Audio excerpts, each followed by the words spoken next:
In the Catalan regional leagues, the 8th tier of Spanish football, La Liga is a distant dream. But for AE Ramassà, football is now more than just a league position. Each year they visit Africa to play an exhibition match and donate both clothes and equipment. The impetus behind this idea came from having a group of friends who were excited and eager to make things happen. Friendship and enthusiasm were the driving force. When we saw that the unthinkable was actually possible, that we could play a match over there, then an extra component emerged, revolving around making a contribution that was beyond just sport. Their first visit was to Ethiopia and a fixture with St George, the country's most successful club. When we arrived, we were very warmly welcomed. Everything was well prepared and they let us train in the national stadium. A week before, Ethiopia had played South Africa there, and South Africa was still written on the scoreboard.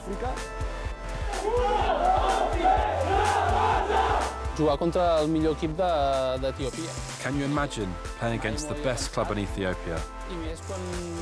I certainly never dreamt of that, especially in a stadium that holds 30,000 people. It made the hairs on the back of your neck stand up. When the match started, you focus on playing and just competing. But overall, it was an unforgettable experience.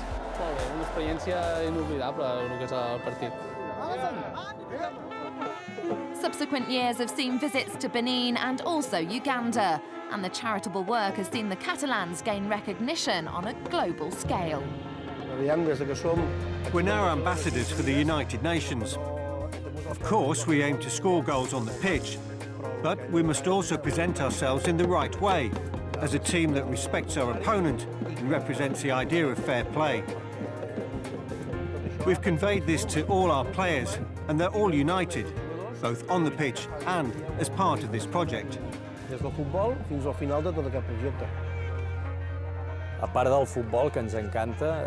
We've found a balance between our love of football and a project we're invested in emotionally, something that the entire group buys into.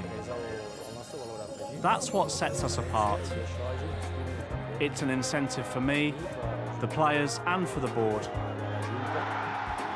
It's very important to me now. You can see how happy people are, especially the young children. When you give them a t-shirt or a pair of boots, it's priceless. And the following year, you think, I must do something more. It's very satisfying. Last year we visited 4 orphanages. One of them was for deaf children, and they taught us how to communicate through sign language. It's an exchange. We give and we receive. It's a constant exchange.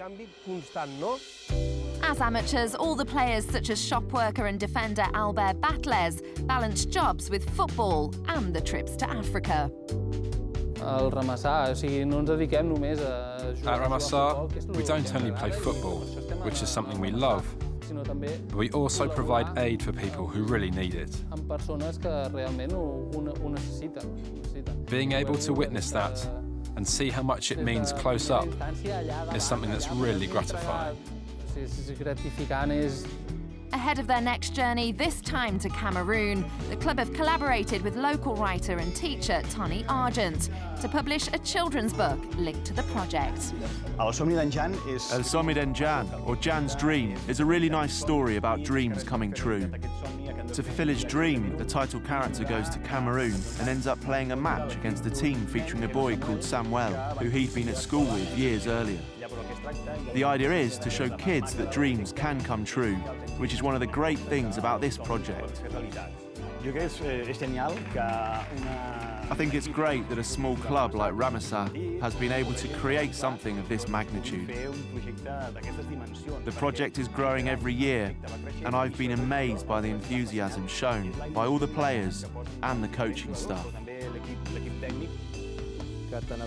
When this started out, it was just a football match, but the charity side of it has gradually become more prominent, and that has really captured people's imagination. This is the 4th year of the project, but it feels like we are just starting out, and everyone is just as eager to help as they were at the outset.